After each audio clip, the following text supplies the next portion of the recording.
Hi friends, வணக்கம். எல்லோரும் எப்படி இருக்கீங்க? எல்லாருமே இந்த தக்காளி வெங்காயம் தொக்கு செய்வாங்க இட்லி தோசைக்கு. நான் இன்றைக்கி இந்த சட்னியில் ஒரு சீக்ரெட் இன்க்ரீடியன்ட் சேர்க்க போகிறேன். அந்த ஒரே ஒரு இன்க்ரீடியன்ட் சேர்த்த உடனேயே சட்னியோட டேஸ்ட் வேறு லெவலாக மாறிடும். சூப்பராக இருக்குங்க.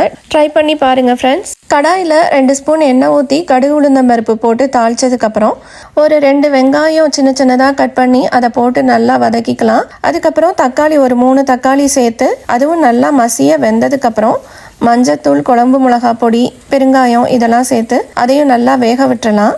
நான் கலருக்கு கொஞ்சம் காஷ்மீரி சில்லி பவுடர் சேர்த்துருக்கேன். நீங்கள் காரத்துக்கு தகுந்தாப்பில் நீங்கள் மிளகா பொடி சேர்த்துக்கோங்க.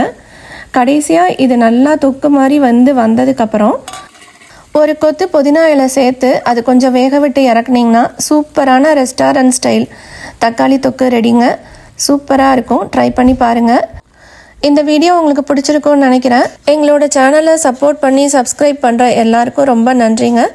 தேங்க்யூ. அடுத்த ஒரு சூப்பரான வீடியோவில் பார்க்கலாம். தேங்க்யூ. பாய்.